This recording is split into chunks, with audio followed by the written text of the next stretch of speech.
Bruchim Habayim, welcome to Shul.com, our morning Seder. We have been discussing a little bit of the historical perspective of what happened on Chanukah, what was going on in the world, in the Jewish world, and it's actually really interesting to know who were the kings and what happened along the way. So we are right now in year 3327 of the Jewish calendar. We're today in 5784, so you have your perspective. It will be 453 years before the Common Era of BCE.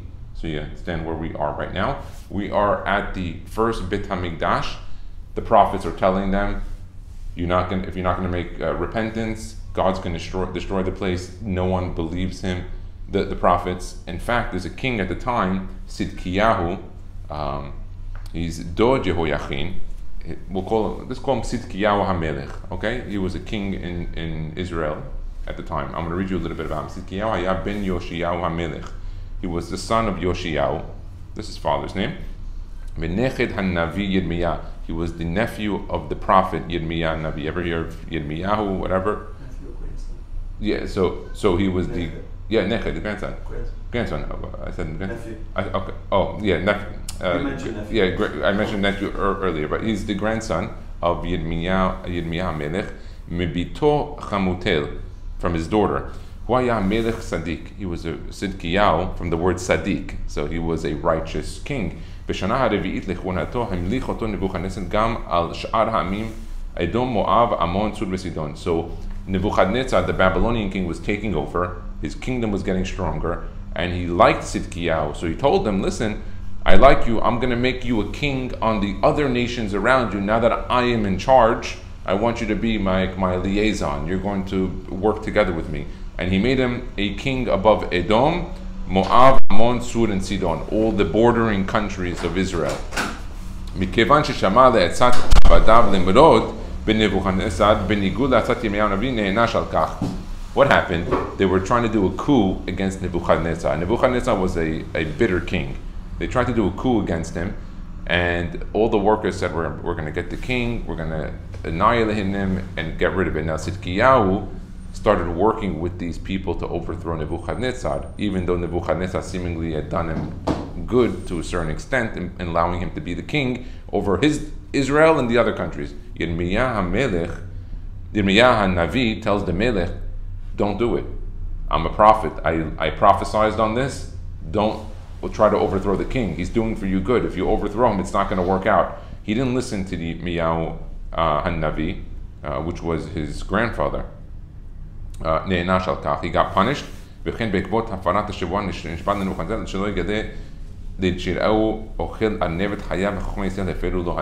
happened? First, Nebuchadnezzar found out that he was part of this, and it didn't work out. He got punished.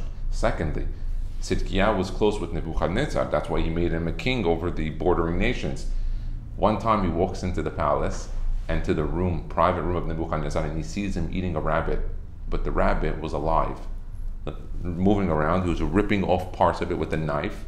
The rabbit was suffering, and he was eating it and drinking the blood of it. And he looks at him and he's like, you're the king. You have access to everything in the world. Any food you want, servants will do it. This is what you're doing? It was like almost a cruel and bitter thing. And Nebuchadnezzar got very embarrassed. He said, listen, I didn't know you were coming, whatever. Do me a favor, I need you to swear in the name of your God that you're never going to tell anyone what you just saw. And he knew that Jewish people, when they swear in the name of their God, it means a lot to them. He swears. He said, I won't tell anybody anything. One day, he's hanging around all the kings of these other nations. Remember, I told you he was the king above Edom, Sidon, Tsur, Moab, Ammon. He's hanging out with all of them. I guess they were doing a brunch one day or something. And he tells them, guys, you don't believe it. You don't know what I know about Nebuchadnezzar. Nah, come on, tell us. No, you don't believe it. He's like, no, I swore I can't tell anyone. He says, what do you mean swear? We know you Jews. You guys can do Hatarat Nedarim. You do it every year in Rosh Hashanah Yom Kippur. Make Hatarat. Tell us what he did.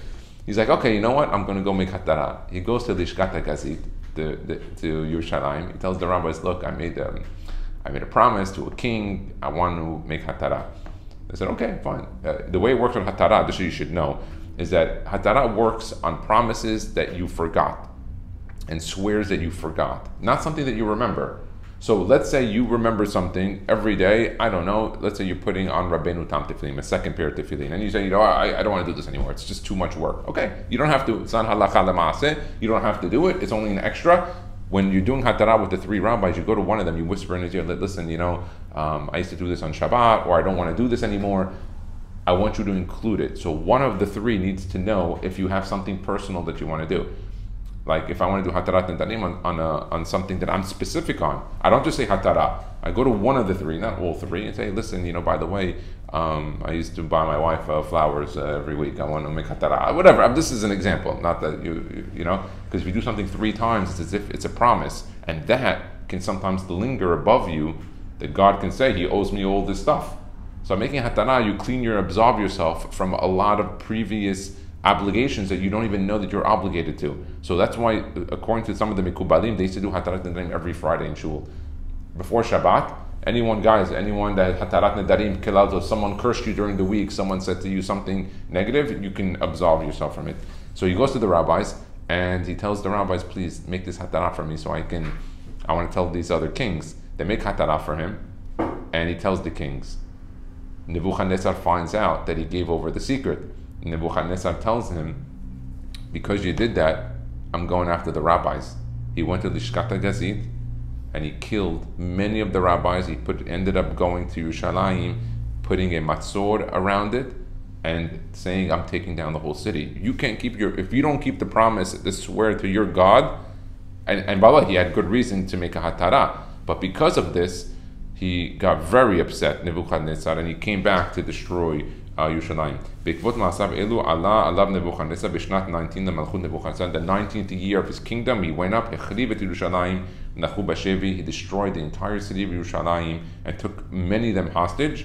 שני בניו נשחטו לנגד עיניו, they killed the 2 sons of Tzidkiyahu Melech in front of his eyes, and עיניו נוקרו, then they pulled out his eyes of Tzidkiyahu Melech, והוא הושם בכלא עד ליום פטירת נבוכדנצר, and they put him in jail until Nebuchadnezzar was killed. Nebuchadnezzar put him in jail for life. The day Nebuchadnezzar got out, which was 26 years in jail for this. After 26 years of being blinded, losing his 2 sons, and being in jail, the day that Nebuchadnezzar was killed was the day they released him from prison. So it's until Nebuchadnezzar died. He didn't get killed until he died. So it's unbelievable. Now Churban Bayit Rishon, Galut Bavel. What happened? They ended up on Yud Tevet, which is coming up next week on Friday, the fast day. They made a matzor. They sieged all of Jerusalem. And that started on the 10th of Tevet in the year 3336, which is 424 years before the Common Era. 2.5 years from Asara B'Tevet until Zayin B'Tammuz, they were siege on the city. Bet HaMikdash Rochra V'Hola B'Esh B'Tet B'Av B'Et HaErev, 9th of Av at night, they ended up burning the whole Bet HaMikdash to the ground. Sach HaKol Mitchilat Malchut Shlomo Ad Chorban Avru 414 Shana. It was 414 years that the first Bet HaMikdash stood. Hafchat Mehen Arba Shanim Ad Shenivna Bet HaMikdash, Sach HaKol 410. Because it was 4 years of construction to build the first Bet HaMikdash, so it was a total of 410 years. Amad Bet HaMikdash Al Tilo, the Bet HaMikdash stood there at 410 years. Ve-850 Shana, Mekinisat Ben Israel Eretz Yisrael Shem 17 Yovlot. So from the time that Ben Israel stepped foot into the land with Yehoshua until the first Bet HaMikdash was destroyed was 850 years. And that was the real Bet HaMikdash. That first Bet HaMikdash was Shlomo HaMelech built it, but it was a magical Bet HaMikdash. All miracles were happening every day. Anyone that had any problems, if he was sick, he walked into the walls of the Bet HaMikdash, he got healed. He had a depression, it was gone. Any problem of any kind, you just walked into the structure of the house of God, and everything was resolved. It's interesting to note, I've mentioned this before, that in the Bet HaMikdash you have to do what's called grounding or earthing. You were not allowed to walk or do any avodah as a kohen in the Bet HaMikdash unless you were walked barefoot. It's a very interesting point. That's why the Kohen Gadol, he's one of the individuals who cannot sit on the forum of the rabbis to decide whether or not you're going to add another month to the leap year. Why? Because normally the Kohen, if he does the Avodah on Yom Kippur, all the work, and he does it early in September, it's still the end of the summer, it's still nice weather in Jerusalem. The problem is if you push it off a month or more, it ends up becoming October, freezing cold in Jerusalem, all marble and granite stone. He's got to be barefoot all day, going in and out of the mikveh 5 times. And so he seemingly will never want to vote in another month. So they tell the Kohen Gadol, the only individual that knows the Shem HaMeforash, that knows the name of God, that goes on behalf of everybody, tell him, hey, listen, on this thing, you got to step out. You can't be a part of the meeting, which is, it's unbelievable, but it also goes to show you that the rabbis understood that if a person has something that's nogeya, it's affecting him, you can't be the one who decides that. You have to have other people, even if they're not as good as you, even if not as intelligent, but we need someone who's going to give us impartial advice. We can't have somebody who we know is going to be barefoot for 10 hours a day doing the Avodah, the Beit HaMikdash, and he's going to be freezing in October. You're never going to vote for another month. And sometimes you need to add another month to the year. Why do we even add months to the year? Why do we do this thing? Now, of course, you're going to tell me lunar, solar, because we run under a lunar month, which is why we do Birkat HaLevana, but we have a solar year, 365. So why do we add a month? Because God gave us in the Torah, Chodesh HaAviv, Chag HaPesach. He told us that Chag Pesach has to always fall out in the springtime. Why is this important? Because we have our cousins, the Muslims in Islam, they follow also the lunar calendar. But because they don't set up a leap year linking up the lunar and the solar, what ends up happening? Every year, Ramadan for them, which is their month that they fast, ends up being at completely different times. I mean, it could be one time in November, one time it could be in September, one time it could be in March, because with their system of running on lunar, it will never coincide. So God said, I want that the Chag HaPesach always be in the Chodesh HaAviv, the Chag HaAviv, and in that time. And so we ended up adding it in. Okay, so, and he says this is a remez in the word Bereshit. Why Bereshit? If you take the word Bereshit, it's Bet Resh Aleph Shin Yud Tav. Bet Resh stands for Bayit Rishon. Then you have the 2 letters Aleph Shin is Ala Ba'esh. It went up in flame. And Yud Tav, Bishnat Tav Yud, the Kiyoma, 410 years. So it's Bayit Rishon went up in Esh in the year 410. B'Mikdash Rishon Shimshu Rak 18 Kohanim. So in the first Beit HaMikdash, you only had a total of 18 Kohanim that did their work. Le'umad Beit HaMikdash HaSheni Shebo Shimshu Lemala Mishlosh Kohanim. The second Beit HaMikdash had 300 Kohanim, because in the second Beit HaMikdash, Kohanim risked their lives, and many of them died doing the Avodah. Some of them were not even real Kohanim. They bought their way into Kohanim. That's why today we have what's called Hazakan Kohanim, which means we allow Kohanim to do certain things in our religion, but not everything. What do I mean? If a guy says he's a Kohen and he can show some, Yechusin, that he goes back, we let him go up to do the Birkat Kohanim, or we'll let him go for an Aliyah Kohen. But we don't give him Tirumot or Masrot, we don't give him the Halah that they do. Why? Because we don't know for sure. We're not 100% sure. We have a Hazakah, but more often than not, it could be questionable. Of course, there's real Kohanim, and there's some really families that have really kept their lineage, but there's also something called halal. What's a halal? When a Kohen marries a divorcee. And that has happened. It's happened a lot more than people think. Sometimes it was brushed under the rug. Sometimes not. Sometimes you could have a Kohen, he thinks he's a Kohen, and he's not. I'll give you a good family. The Saban family are Kohanim. But if you notice, some of them call themselves Kohen Saban. They do this in Brooklyn. Or if you know, there was a guy called Chaim Saban out in California. It was like in the Hollywood business, the movie business, and shows. I think he used to do a show called Power Rangers. As a kid, we used to watch it. It was whatever. I remember it from him. And this guy was called Chaim Saban, but he was a Kohen, but he was a halal. They mentioned on him that his grandfather or someone in his family had married a divorcee, and they dropped the word Kohen from their last name. So he was just Chaim Saban, and I had a friend, Chaim Kohen Saban. He added the word Kohen, so that's why you notice sometimes they have 2 names. They put the word Kohen on it in order to differentiate. So the guy who married, he broke that chain? He breaks the chain. Oh, all of his kids, not the ones that previously were born. No, and by the way, he doesn't lose his Kohen status either. It's interesting. So if a man marries a divorcee, he doesn't lose the status as Kohen. But his kids do. Isn't that interesting? It's born like that. No, he's born a Kohen. Yeah. The fact that he's halal, which means that he's breaking it, it's for the future generations, not for him himself.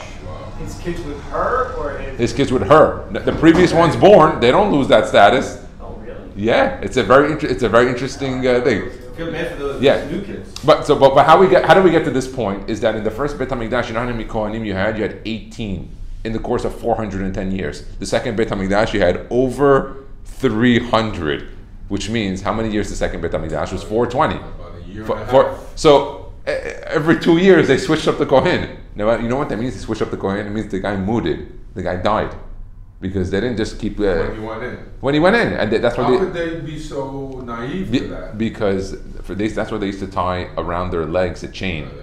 The chain that if they would pull the chain, the guy would pull back to make sure. Listen, the amount of kavod and the honor that they would get for being the Kohen Gadol was so great, it was just worth it for them to do it. And by the way, as a side point, I don't think that they died in the Kodesh every time. They could have died within the year. You understand? Because I think that if they were dying the day of Yom Kippur and the guy would just drop dead, I don't think it would continue like this. It must be that they survived the day of Yom Kippur and they died within the year, and everyone said, no, it was just a natural death. A lion ate him, or he got hit by a horse and carriage. I don't know. That was my understanding of it, only because it wouldn't make sense that everyone would go in and die that day and then walk back out. Well, don't we say that in the second Beit HaMikdash, the type of miracles and stuff? They were gone. So It was well known, by the way. Many of the miracles were gone. There was no Aron HaKodesh. No Aron in the second Beit HaMikdash. You know, in the Kodesh HaKodashim, that's where the broken tablets are. You know, the Ark of the Covenant. You know, Indiana Jones is still looking for it. Why was he looking for it? It was missing from the first one. Second Beit HaMikdash didn't have it at all. It was missing a lot of things. And the Gemara concludes there was no Shekhinah in the second Beit HaMikdash, which is it's a wild thing to think about, but the presence of God did not really set itself up in the second Beit HaMikdash. סך הכל 10,000 יהודים הוגלו לבבל על ידי נבוכדנצר. About 10,000 Jews went to Babylonia with Nebuchadnezzar. 3,000 מיהודה ו7,000 מבנימין. 7,000 from Yehuda and 3,000 from Benjamin. ושאר השבטים, and a bunch from other Shebatim. You should know that he ended up taking into Galut 10 tribes, that they went into exile from Nebuchadnezzar. We still have not found them till today.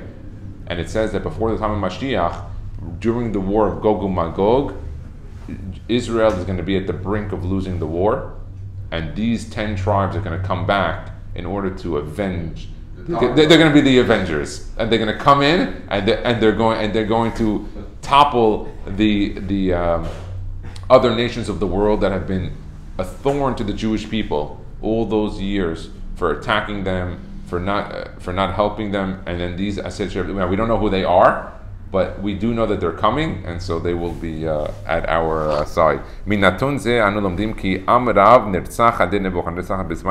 it says from here, because he only took 10,000 people to Babylonia, it seems that many of them were killed in Jerusalem. What happened? After Nebuchadnezzar did this, he put an individual called Gedaliah. That's the fast that we have on the third day of Tishrei. It's Gedaliah ben Achikam. He made him the king on the remaining part of the land and whoever was there. That tells me that there were some Jews still left there. And Gedaliah was a Sadiq, and he was a king for 52 days only. And then he was killed by a person called Yishmael ben Netanyah. He was Jewish. His name was Yishmael. And he was killed on the 3rd of Tishri. Some say no, he actually died on Rosh Hashanah itself, but they ended up pushing the fast to the third day. When they killed Gedaliah, they ended up removing everyone from the land except for just a couple of pockets of some small Jews communities. If they didn't kill this guy Gedaliah ben Ahikam, it's a good chance that the Beit HaMikdash would have continued forward. Mot Nebuchadnezzar. What happened? In the year 3319, 441 in the BCE, the Common Era, before the Common Era, Nebuchadnezzar is killed. He was a king for 45 years. Pretty good malchut. Just as a side note, Shlomo HaMelech was also a king, but only for 40 years. He was a king from age 12 until age 52 when he died at a young age, Shlomo HaMelech. So he was Nebuchadnezzar. King at 12. Because, listen, first, we don't understand it because we made children into children. I assure you, if you raise children as adults and you give them responsibilities, you see how kids would grow up. But we make our kids, we almost treat them like they're stupid. We don't give them responsibilities. We don't let them do anything. We're so overprotective. I remember as a kid, Mark, how overprotective were our parents? They weren't so overprotective. How many times we would leave the house? Go, yallah. Back in the 90s or late 80s.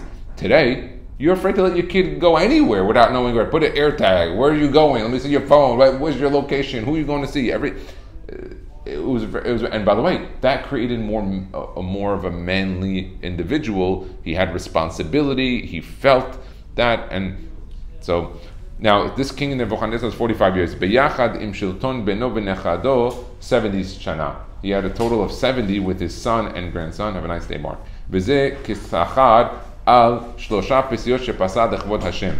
And this was the sachar that he gave for 3 steps that he did in honor of God. So the 3 steps gave him 3 generations of being a king. What are the 3? It was him, Nebuchadnezzar, 45 years, his son, which we're going to see now, 23 years, and then his grandson, Belshazzar. We'll get to it in a second.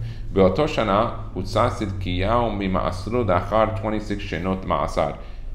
It was in that year that Nebuchadnezzar died, that he wasn't killed, he just died a natural death from what we see here. That was 26 years after Sidkiyahu was in prison, and they finally let the Sidkiyahu HaMelech, the one that they pulled out his eyes and killed his 2 sons, out. Ube'ato shana niftar Sidkiyahu. It was on that year that he died. Malchut b'nei Nebuchadnezzar harasha. Now here's the kingdom of the children of Nebuchadnezzar. Evil merudach beno malach 23 shana. Evil merudach. It's interesting, they called him the evil Merudach. He was 23 years. You have to remember the Babylonians were a cruel empire. I told you part of their process was that they would, when they took over areas, they would move the nations around. That was the word Bavel, from the word confusion, the Balbel. Yeah. He would move them around, change cultures and stuff. And so he did that to weaken the people. By weakening the people, he was able to have more control because they were in a new land. They weren't so comfortable. They didn't speak the language. Belshazzar ben Evil Merudach. Belshazzar, the son of this evil Merudach, he was a king for only 2 years, very short time. Was he also evil? Yeah, they were all evil, all the family of Nebuchadnezzar. Beshana she'ala Evil Merudach lashilton. The year that Evil Merudach went to become a king, Shechrer et Yehoyachin me'asro da'achar 37 shenot ma'asar. He let out Yehoyachin, who was the previous king before Sidkiyahu. He was in jail too. Imagine, they put the king in jail, and they took him out after 37 years of being in prison. Vishnat 70 lemalchut mishpachat Nebuchadnezzar. In the 70th year of the royal family's Nebuchadnezzar, 45 years of Nebuchadnezzar, 23 of his son Evil Merudach, and 2 of Belshazzar. Hotzi Belshazzar b'mishteh she'arach et kelei bet hamikdash v'tzigam l'ra'ava ve'amar shekevan she'avru 70 shana v'Yisrael lo nigalu k'nevu'at ha'nevi'im yoter lo yigalu Yisrael. So what he say?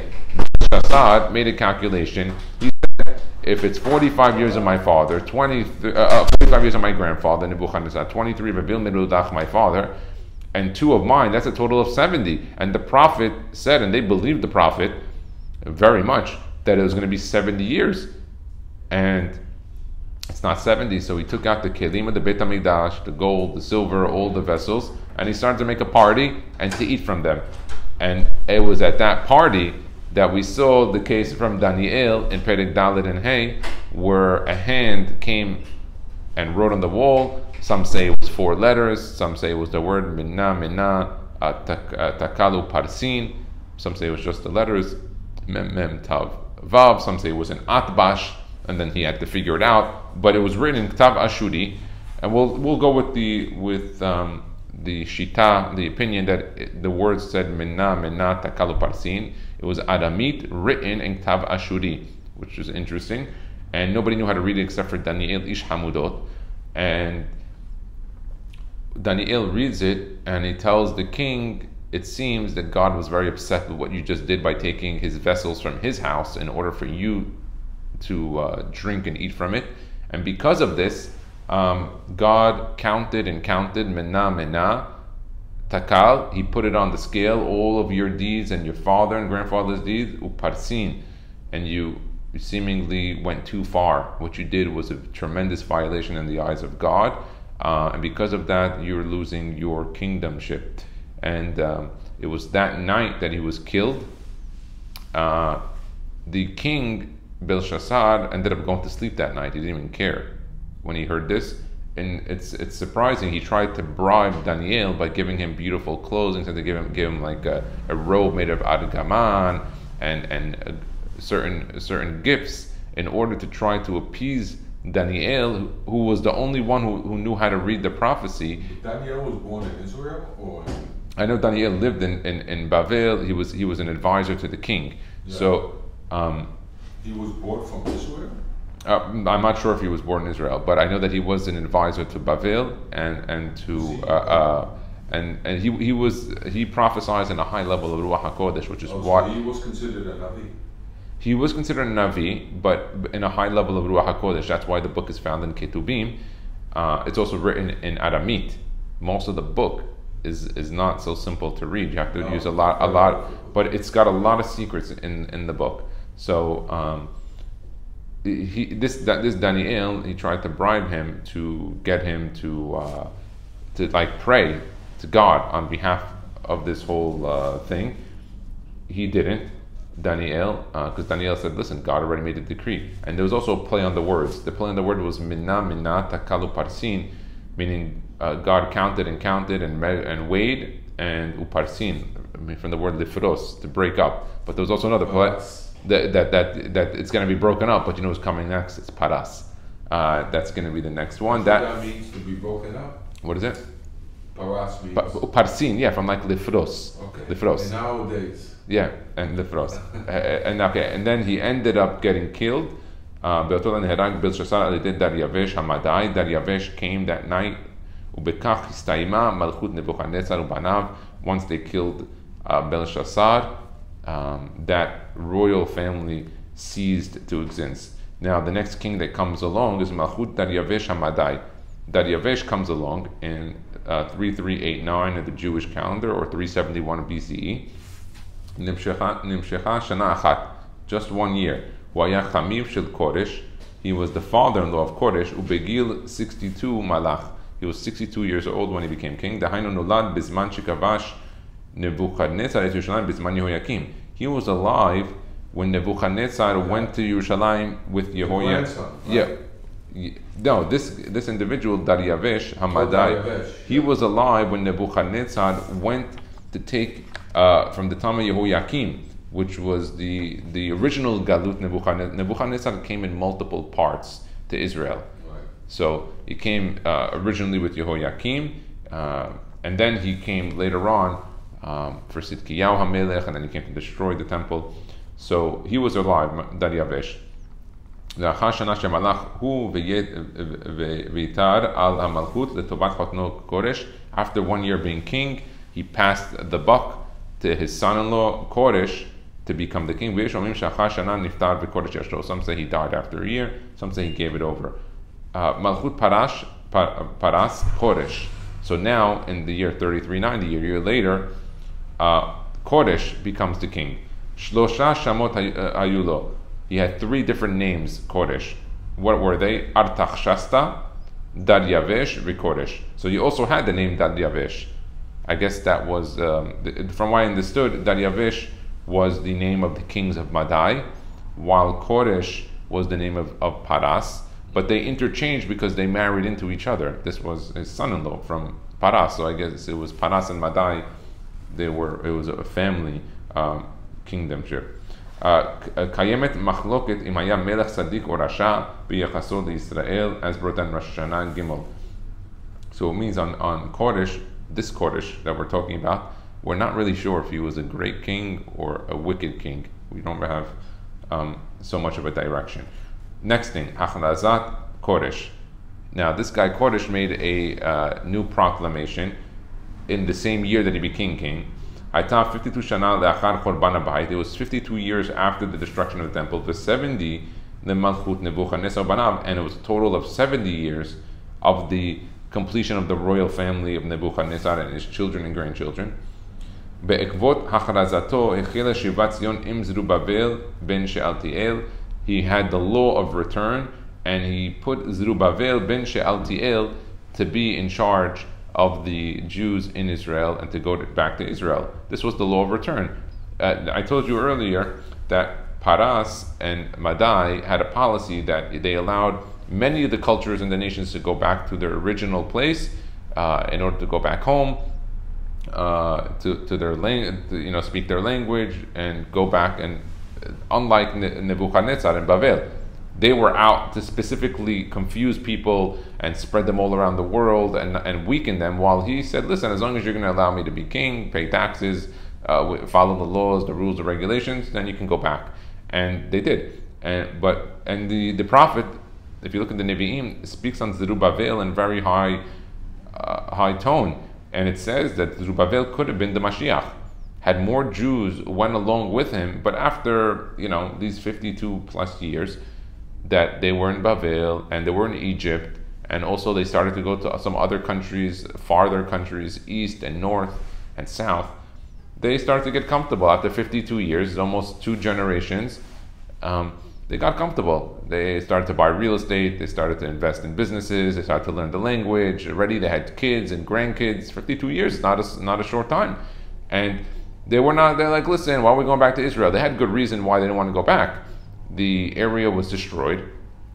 There wasn't much, set up farming and food, water. There were the Shomronim, the Kutim over there were very hostile. The Shomronim come originally from an area of Babel in Iraq. They were placed in Israel by the previous kings in order to be a thorn, and they're still around till today. By the way, the Shomronim, they're still there. The Druze, not the Druze, the Shomronim. They do this whole thing of a Korban Pesach. On Har Gerizim, they do it every year. They dress in white and they do it. But these people originally came from a place called Kuti, so they're called the Kutim. Now, this is Zerubbabel ends up going there. And what's another reason? There was also a lot of wild animals in Jerusalem at the time. So wild animals was dangerous. We don't really understand it so well, but having snakes, scorpions, lions, tigers, hyenas, it's risky. And they would attack, and because of that, the Jews didn't want to go back. So Zerubbabel ben Shealtiel, Yehoshua ben Yehosadach, Nehemiah, Sariah, Re'aliah, Haggai, Zechariah, Mordechai, Yehudi, Ve'od, 42,360 Yehudim. So many prophets go along, and 42,360 Jews. Malchut Chuto zo nimshecha shalosh shanim mikutaot. His kingdom of Koresh was 3 years. וביחד עם דריווש מלכו שניהם 5 שנים, מקוטעו שהם 4 שנים. So about 4.5, 5 years total with his father-in-law Koresh, דריווש. בתקופה זו הופסקה בניית בית המקדש עקב הלשונות השומרונים. So it was at that time where they started the construction, they let the Jews go back, and then they seized it and told them to stop. Why they have to stop? Because the Shomronim, the Kutim, were speaking bad about the Jews, saying that they're building this temple in order to overthrow your government. And they were what's called the Sored HaYehudim. Sored HaYehudim, they wrote a letter called the Sitna, itemizing everything they said the Jews were doing in order to build a new fortress and an army in order to take over Jerusalem and Israel and to take back their land. And who were these Sored Yehudim? These were the 10 sons of Haman. Haman had many, many sons. Some of them even converted to Judaism. But these 10 were the 10 that ended up getting hung later on in the story. They were the cause of halting the construction of the Beit HaMikdash for 18 years. So from year 52 They started the construction, and then seemingly pretty quickly they ended up having to halt the construction. But they ended up they were successful in building the foundation, the yesod of the thing, and they were able to build. It was stopped and when it was rebuilt, it was the same structure that they started. So they were able to do the foundation, and they did the foundation as close to the existing first Bet HaMikdash, whatever they were able to see, because they were not able to fully take down the whole Bet HaMikdash. So you're able to still see the locations where things were. Nitchadesha la'achar 18 shana. After 18 years, they restarted. Kodesh neherag bekerev echlifo Achashverosh. Kodesh was killed bekrav, a rebellion, and a coup. And who went instead of him? Achashverosh. Now Achashverosh, he was the stable boy of Belshazzar in the Babylonian Empire. He ended up taking over the kingdomship of Paras and Madai with 127 countries, which was everything of the current world that they knew.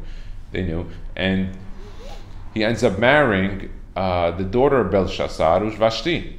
He marries her because she is really the queen. She was a princess that was going to be queen. She was the next in line. As Belshazzar was killed, she was part of the royal family. I guess they kept her alive. The Daryavesh and Kodesh, they kept her alive.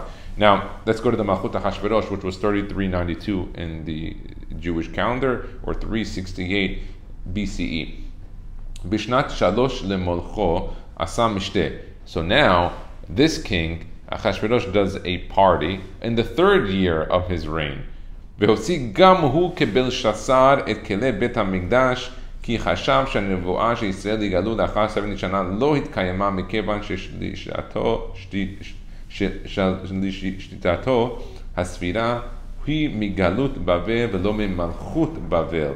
So he made a calculation of the 70 years, and he assumed that it was not from the kingdom of Bavel, but from the galut of Bavel. He made just a different calculation of when the 70 years were. But the real galut was from the destruction of the temple on Tish'a B'Av. From that time, that's when it was the thing. They were counting from the kingdomship, and they were trying to make calculations, because they said if the 70 years are up and the prophet is wrong, then the Jews are not going back. And everyone knew that the Jewish prophets were very accurate. During the party, and using the vessels, the Satan came and started to dance amongst them. I assure you, they were dancing, men and women together, men with men, women with women. They were doing a lot of things that were asur, and he started dancing in between them. He ends up killing his wife Vashti, which was the grandson of Nebuchadnezzar, the daughter of Belshazzar. He kills her because he asks her to come out and dance in front of him naked without any clothing. And she says, "What's wrong with you? Just because you made a party, you want me to come out like this? You're seemingly my father's stable boy. That's all you are. And the royalty in this family comes from me, not from you. Don't tell me what to do." And furthermore, besides that, she got all these spots on her body that she didn't want to show off. She would have came, by the way, in a minute. Don't think Vashti was a tzaddiket. She would have danced around naked in front of everyone on her own without even being asked. Just happens to be, God put all these things on her skin that made her embarrassed to want to come out. And so she felt that her husband telling her to come out without her wanting to do it independently was a violation of her respect. And she tells him further, "I don't understand you. What, you drank a couple of bottles, a couple of cups of wine, and suddenly you became a drunkard? My father would drink 1,000 cups like you drink, and he would be solid like a rock. He wouldn't say stupid things like you're saying." Achashverosh, he didn't like what she had to say. Haman instigated him and said, "Kill her. Otherwise, other women are going to violate their husbands just like she did. This is going to get out. It's not going to be good." And seemingly he kills her. 4 years later, he marries Esther. Shaita Eshet Mordechai Yehudi. She was the wife of Mordechai, and also Mordechai was the uncle. Esther הוחבאה 4 שנים בבית מרדכי. She was hid for 4 years. That's why. For 4 years he was looking for a new wife, and she was being hidden by Mordechai. ובסוף בחודש טבת, in the end of the month of Tevet, נמצאה, she was found, והובאה אל אדמון המלך, and they took her to the king's castle against her will. מלכותו נמשכה 14 שנה. Achashverosh was a king for 14 years. So we'll end After that or altogether? altogether. So she was queen for 10 years. Yeah, she was And queen. then after that, she went back to Mordechai? Based on what you were saying, she was queen for 10 years. We'll answer further questions as we continue tomorrow. Okay. Baruch Adonai Le'olam. Amen ve'amen. So I have a question. You said the Kohen HaGadol knew the Shema Meforash, right? Yes. Did he so before he was Kohen HaGadol, did he know the Shema Meforash, or somebody told him? Yeah, you have to learn it. You have to learn it. Some of them didn't know it, and they went in and they didn't come out, or they died that year. They didn't say it correctly or something like that. Yeah, there's a whole thing. Rabbi Kaplan talks about how even if I gave you the Shema Meforash, which we have today, it's not a hidden thing. Many people know the Shema Meforash. It's also the nikudot and also the breathing techniques. It's not the breathing techniques. There was also so there's nikudot, there's breathing, there's ta'amim. It's not just if I gave you it alone, it would work. There's multiple things. So you have to know nikudot, how to breathe in from the nostrils, breathe out. So it was really interesting. So, but it was taught, and B'ezrat Hashem, we're going to see it in our time in the third Beit Hamikdash. Baruch Adonai Le'olam. Amen ve'amen.